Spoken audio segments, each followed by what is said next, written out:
हमने के जोन महापर्व बा अभी छठ नजदीक बा तमने के छठ के भी एक दो गीत गावल जाए कि कैसे होई पर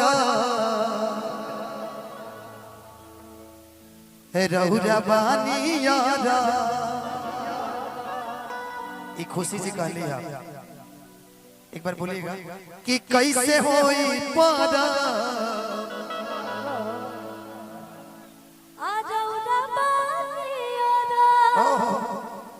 और बढ़ा दीजिए ना कि छठी माई के पूजाई हेलो हेलो असो हमहु कर 2 मिनट के लिए बैठ जाइए कि मान लेना बात परदानी हम पैया जी कि छठी घाटे दौरा असो लेके चली सैया जी एक बाद खुशी जी के जितना भी गाना बा रसियन लागत चाहे तमाम भी गीत है सुनाएंगे हम लोग गाना याद आता है नहीं वो का नाम गाना हैंडसम लागत आप मेरे लिए गाए ना मुझे पता है कि कैसे होई परब रौरा बानी यारा छठी माई के पूजाई असो हमहु करा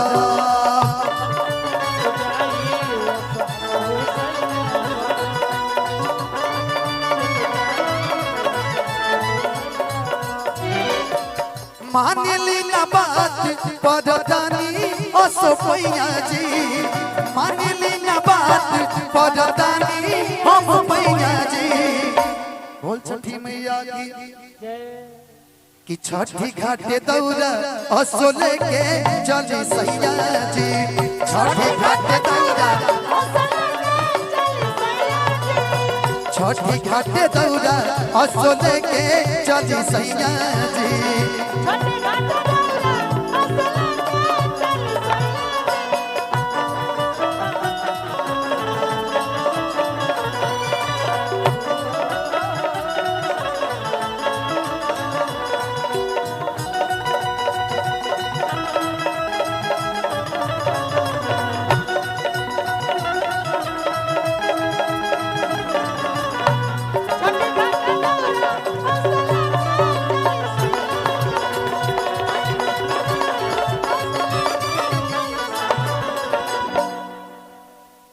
कि पहिले पहिले हम ठबनी बदतिया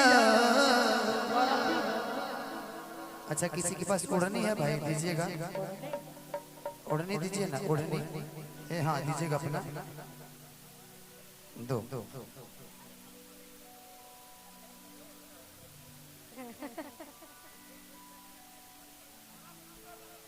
फिर से भाई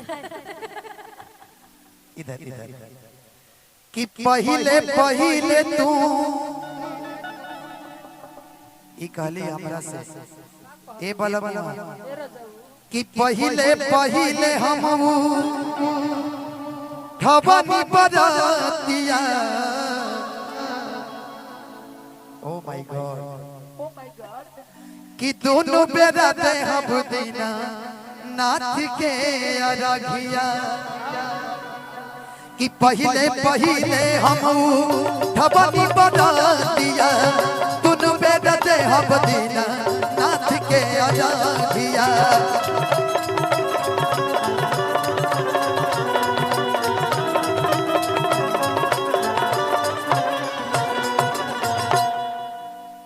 ऐसे न कनिया कि तोहरे के कनिया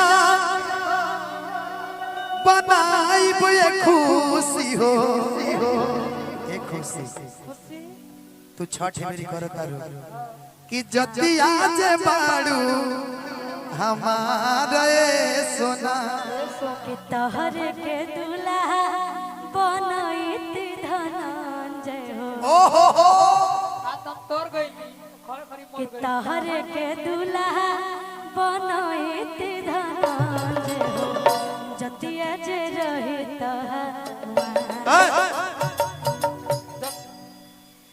गलत हो रहा है। देखिए खुशी जी गलत हो गलत रहा क्या है। हो रहा है? सही बोल रहे हैं ये ना। कहिए ना कि जतिया तू बड़ा हमार, तोहरे के दुल्हा बनाई बे धनंजय हो, जतिया तू बड़ा हमार, ये बोलिए चलिए ना। आपका मन रखने के लिए बोल दीजिए ना, हम और तोरिए जाएंगे कि तहरे के दूल्हा बनोइत धनंजय हो, तहरे के दूल्हा बनोइत धनंजय हो, जतिया तू बड़ा हमार ये जान।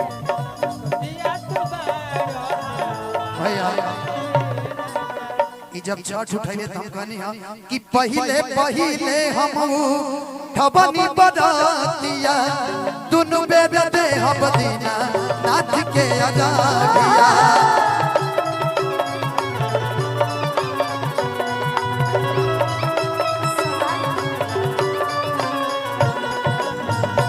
सुभान अल्लाह, किसी की नजर ना लगे।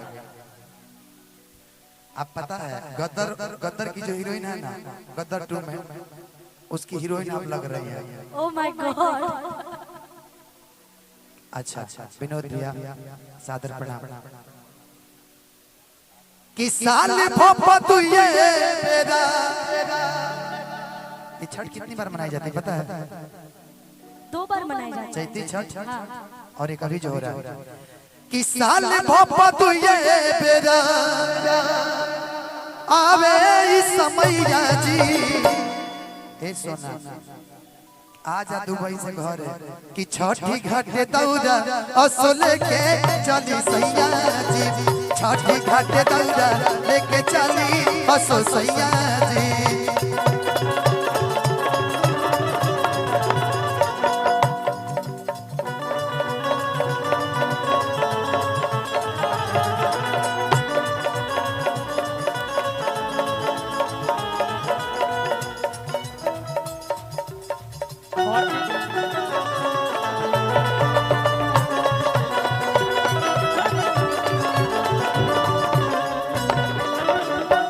कि गंगा के तीरे खूबे जुटेला जमात हो, कि देवे खातिया रख छठी माई के घाट हो, कि खुशी धनंजय होई का हर रुपया के कमैया जी। बोला पैसा कमा के का करबो जब तू छठ में घरे नहीं आइबो।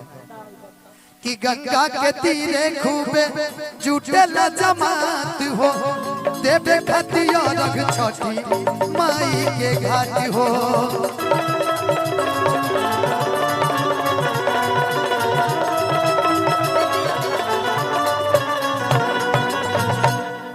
कि सदमा धनंजय होई का, कि रतन धनंजय होई का हर रुपया के कमैया जी। कि छठी घाटे दौड़ा लेके चली असो सैया जी, छठी घाटे दौड़ा,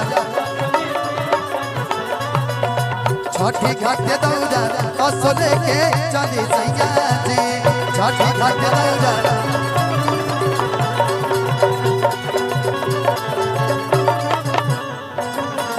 क्या बात है और दे भैया, मेरा स्केल लगा दीजिए तो।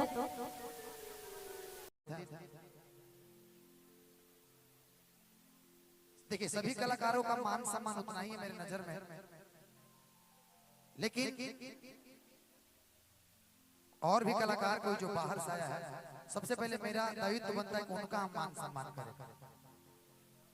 हमारे घर के जो कलाकार हैं वो बाद में भी गा सकते हैं, मैं भी बाद में गा सकता हूँ, मैं अपने लिए नहीं बोल रहा हूँ कि मैं गाऊं। ये दोनों बच्चे मुझे लग रहा है कि ये कोई 6 साल का है, कोई 7 साल का है। ये बच्चे अगर दोनों गा लेते तो हम लोग समझते कि हम लोग गा लेते। इसलिए कितना टाइम हो रहा है? अभी 1 बज रहा है, तो 1 बजे तक ये बच्चा दोनों जग रहा है, तो सोचने वाली बात है। 2 गाना के बाद हम खुद ही इस बच्चे को दे देंगे माइक, दोनों लोगों को। क्या है? भी है भैया,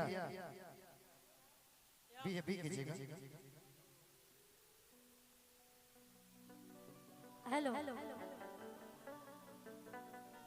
कि तोरा दिल के गलती बा न मोरा दिल के गलती बा। एगो गाना अच्छा कौन कौन लोग कलाकार हैं थोड़ा उनको भेजिए ना, कहाँ गई जिया जिया जिया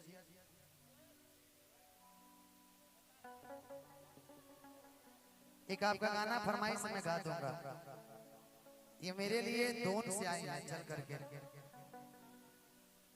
ठीक है? आप नेपाल से हैं, बहुत अच्छी हैं आप।